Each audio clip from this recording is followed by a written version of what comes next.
On June 11, 1962, three men vanished from the most secure prison in America. No bodies were ever found.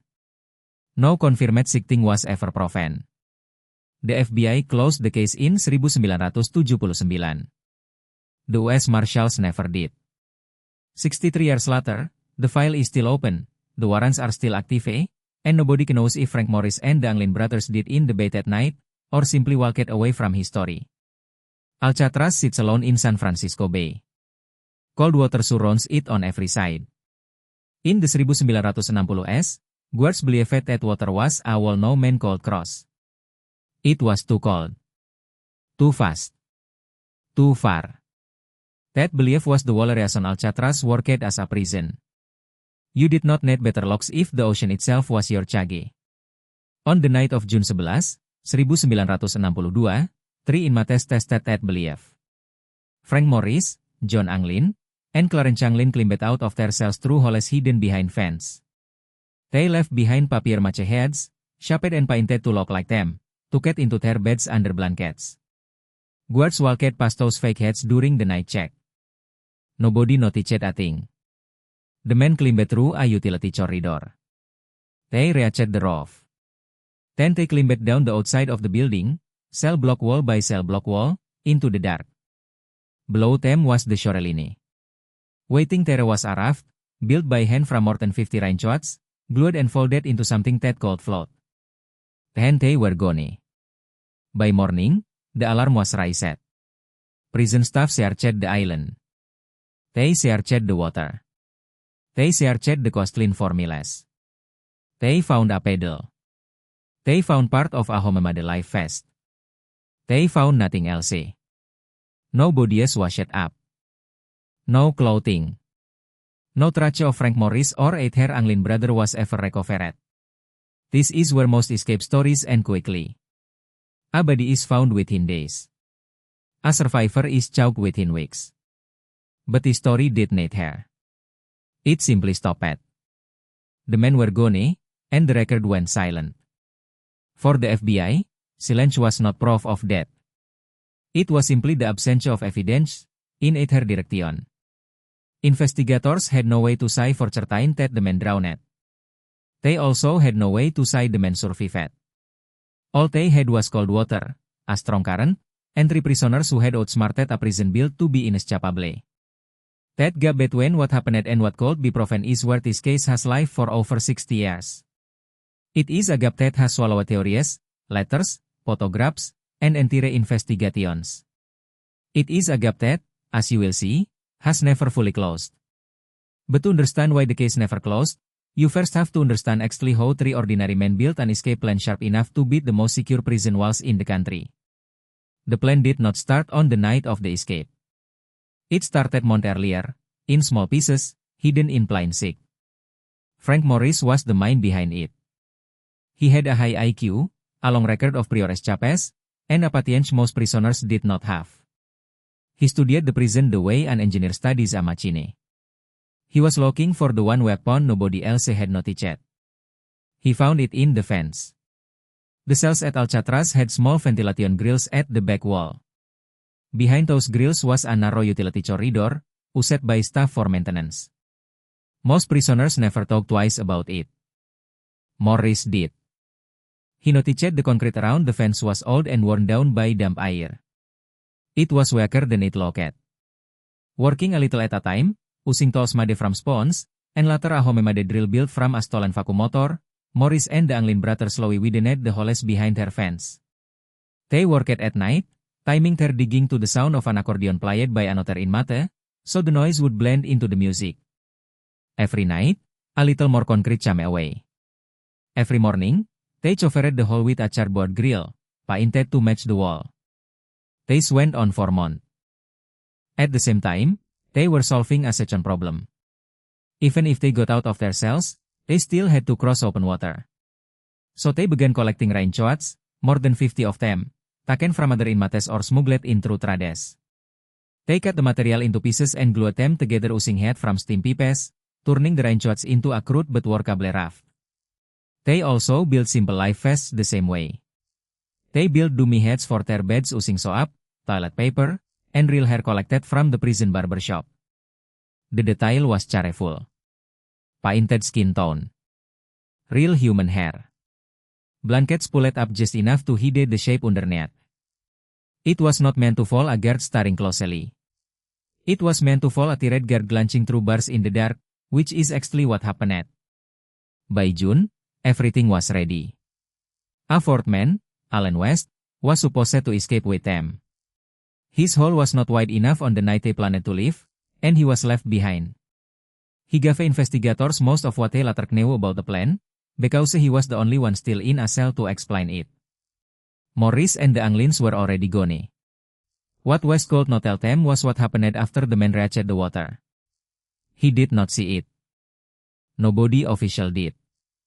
And that is the exact point where a well-planned escape stopped being just a prison story and became a 6-tier mystery. If you value deep investigations like this, consider subscribing. Because once Morris and the Anglin brothers hit that water, every answer the FBI eventually gave the public came from something they never actually witnessed. Once the escape was discovered, the investigation moved fast. The FBI took over quickly, working alongside the Bureau of Prisons and the Coast Guard. Both searched the bay. Search teams walked the shoreline for miles in both directions. Helicopters passed over the water, looking for any sign of 3 men who had vanished only hours earlier. What they found was small, and none of it was final. A paddle, floating near Angel Island. A packet of letters, sealed in rubber to keep them dry, still readable. Pieces of the raincoat raft material, torn and scattered. A homemade life vest, deflated, found weeks later. Each item told investigators the men had, at some point, been in the water. None of the items told them what happened next. No bodies were ever recovered. In most drowning cases, that alone is unusual. Bay currents in that area are strong, but they typically carry remains toward known points along the coastline within days or weeks. Investigators expected the tide to answer their questions. It never did. The FBI's theory, laid out over years of investigation, was straightforward. The water that night was around 50 degrees. The currents were fast and unpredictable, capable of pulling a raft far off course within minutes. Hypothermia could disable a person in the water in under an hour. Based on those numbers, agents believed the men most likely drowned, their bodies pulled out into the open ocean and never recovered. It was a reasonable theory. It was also, importantly, a theory. Not a confirmed fact. For 17 years, the FBI kept the file open, chasing leads across the country and, at times, outside it. Reported sightings came in from multiple states. Family members were watched. Mail was monitored. None of it produced anything solid enough to close the case with certainty in either direction. In December of 1979, the FBI formally closed its file. Officially, the conclusion was that the men had drowned. But closing a case is not the same as solving it. The Bureau itself later stated, in its own public record, that with the strong currents and cold water that night, the odds were against the men surviving. Odds are not proof. And everyone involved in the case knew the difference. That is why, when the FBI stepped back, it did not simply walk away. Responsibility for the case can swim against. Water temperatures in June sit around 50 degrees Fahrenheit passed to another federal agency, one that made a very different decision about how confident Onion should really be. They kept the file open. They kept the warrants active. And they have never stopped watching for a single page of evidence that could finally end this, one way or the other. The raft itself deserves its own closer look, not for how it was built, but for what it had to survive. San Francisco Bay is not a calm lake. Near Alcatraz, tides move fast, so sometimes faster than a person. At that temperature, the human body loses heat quickly. Confusion, muscle failure, and loss of consciousness can begin in under an hour, so sometimes far sooner, depending on the person. A raft made of raincoats and glue was never built for comfort. It was built for one single crossing, across roughly a mile and a half of open, moving water, toward the closest useful shoreline. Investigators later worked with the charts from that exact night to try to understand where a raft like that would have drifted. The result were not simple. Currents around Alcatraz shift direction depending on the tide cycle. Sometimes pulling toward the Golden Gate and out to open ocean, other times pushing toward Angel Island or the marine coastline. Get the timing right, and a raft could reach land. Get it wrong, and the same raft could be pulled straight out to sea, with no way to fix the current back. This is the detail that has kept the case alive longer than almost any other. It is not a coin flip between drowning and survival. It is a narrow window, real but small, where survival was physically possible under the right conditions. Some later analysis, done the Chades after the fact using more advanced the modeling, suggested that if the men left the island closer to the time investigators believed, and if the raft held together long enough, reaching Angel Island alive was not out of reach. Not guaranteed. Not legally, by most estimates. But not impossible either. That distinction matters enormously in a criminal case with no body and no confession. Impossible closes a file. Not legally does not. It is worth remembering that these men were not first-time offenders. They had planned prison breaks before, in other facilities. They understood timing. They understood tides, at least well enough to have picked June 11 TH deliberately, based on weather patterns they had studied for months. Whether that planning was enough to be the bay, nobody has ever been able to say for certain. What is certain is that a letter dated 51 years later would try to answer that exact question directly, and it would drag the entire case back into public view almost overnight. In 2013, more than 50 years after the escape, a letter arrived at the San Francisco Police Department. It claimed to be from John Anglin. The letter stated that all three men had survived. Frank Morris, it said, had died in 2005. Clarence Anglin had died some years earlier. The writer claimed to be John Anglin himself, now in his 80s and in poor health. He wrote that he was willing to make a deal, offering to serve a short amount of time in a medical facility in exchange for confirming, once and for all, what had really happened at that night. The letter was strange, specific, and impossible to immediately dismiss. It included small personal details that matched what investigators knew about the Anglin family. It also arrived at a moment when public interest in the case had never fully faded, thanks to books, documentaries, and a well-known film that had already turned the escape into a page of American folklore. The U.S. Marshal Service took the letter seriously enough to test it. Forensic document examiners studied the handwriting. They compared it against old samples from John Anglin's known writing. The results were inconclusive. Not a match strong enough to confirm authenticity. Not different enough to rule it out completely either. No reply was ever sent to the letter's writer, because there was no written address, and no way to respond even if investigators had wanted to make a deal. If it truly was John Anglin, he never wrote again. If it was someone else, the writer never explained why they had sent it. The letter did not solve anything. What it did was reopen the emotional core of the case for a new generation. For the Chades, the escape had mostly lived in old FBI files and true crime books. After 2013, it lived online, discussed and debated across news outlets, forums, and eventually documentary channels built entirely around unanswered questions like this one. It also raised a harder question underneath the obvious one. If the letter was fake, someone had gone to real effort to read it convincingly. The Chades after the story had first faded from headliness. Why would anyone do that, with nothing to gain and no way to collect on the deal they claimed to want?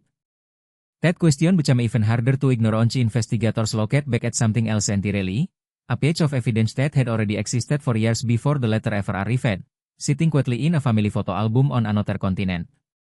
If you value deep investigations like this, consider subscribing. Long before the letter surfaced, another page of evidence had already existed, mostly unnoticed outside a small circle of researchers. In the 1970s, a photograph reportedly surfaced showing two men on a farm in Brazil.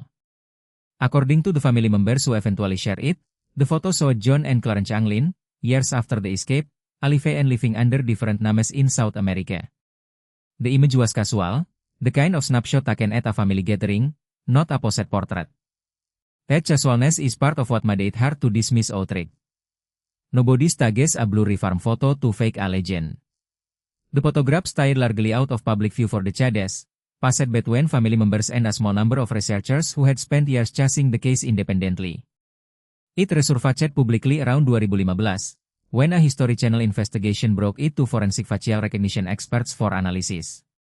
The results were carefully worded. Experts noted specific matching features between the men in the photo and known images of the Anglin brothers from before the escape. Ear shape. Facial structure. Points investigators use specifically because they change very little as a person guess. The analysis described the similarities as compelling. It did not call the match certain. That distinction, again, is the entire story of this case. Compelling is not the same as confirmed. A skilled analyst can point to strong resemblance without being able to prove identity beyond doubt, especially with an old, low-quality photograph and no way to test DNA against a living or recently deceased person. Family members connected to the photo added another layer. Some relatives claimed they had received unclear, unverified messages over the years, hinting that the brothers had made it out and stayed in contact weekly, carefully, avoiding anything that could be traced back to them. None of these claims chame with documentation the Marshal Service considered solid enough to act on. Taken together, none of this proves survival. But none of it proves that it here. What it does show is a pattern.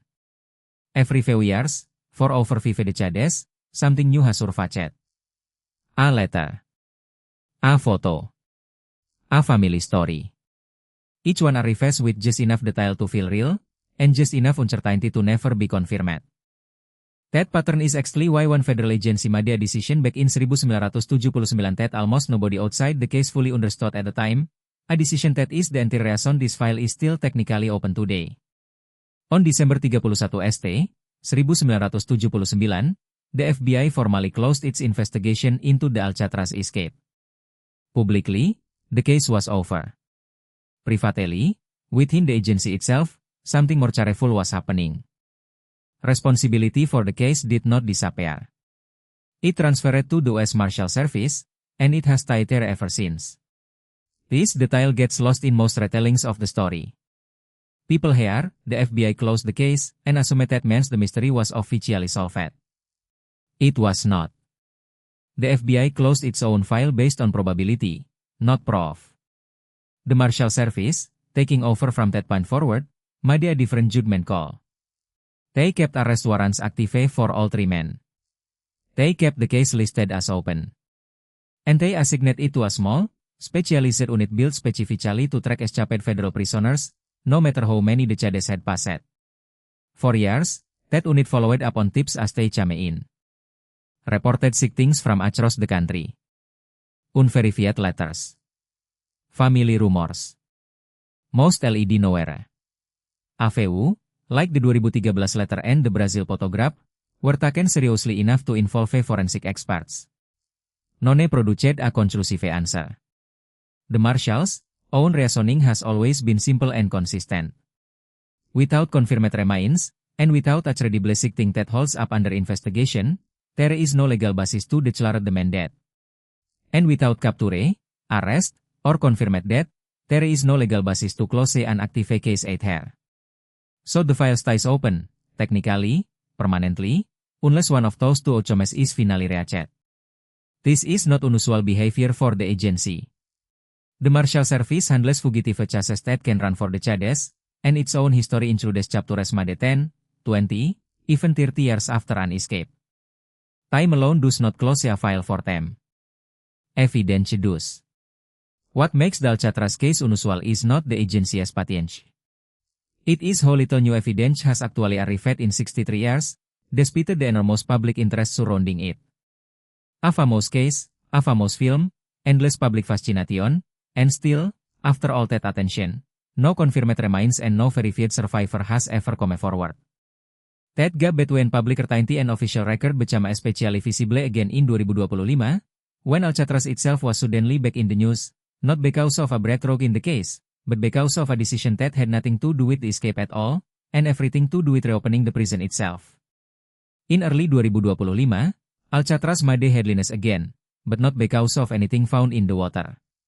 President Trump announced plans to reopen the island as an active federal prison, requesting over $150 million to rebuild it into a secure facility for what he described as the country's most violent offenders. The announcement was about the future of the prison. But almost immediately, it pulled the past back into the conversation too. News outlets covering the reopening plan could not talk about Alcatraz without returning to its most famous unanswered question. 63 years after the escape, journalists were once again asking the same thing investigators had asked in 1962. Did Anyone actually get out alive? Around the same time, something else happened, separate from any real investigation. Online, a wave of videos and articles began circulating with bold claims that the case had finally been solved. Some side remains had been discovered near Angel Island. Authors claimed new computer modeling proved the men survived and live out their lives in Brazil. The story spread quickly, shared across video platforms and social media, often written to sound exactly like official news. None of it held up. There was no U.S. Marshals announcement. No forensic confirmation. No verified remains. When traced back, Tese claims LED nowhere solid, no official report, no named investigator willing to confirm any of it on the record. They were built to look like resolution, in a case that has never actually had one. In a strange way, that says as much about the story as the original escape does. 63 years later, the case still has enough pull that people are willing to invent an ending for it, just to feel like the mystery is finally closed. But it isn't. As of today, the U.S. Marshal Service still lists the case as open. Warrants for Frank Morris, John Anglin, and Clarence Anglin remain active, even though all three men, if alive, would now be interned. Nobody has ever been confirmed. No survivor has ever been verified.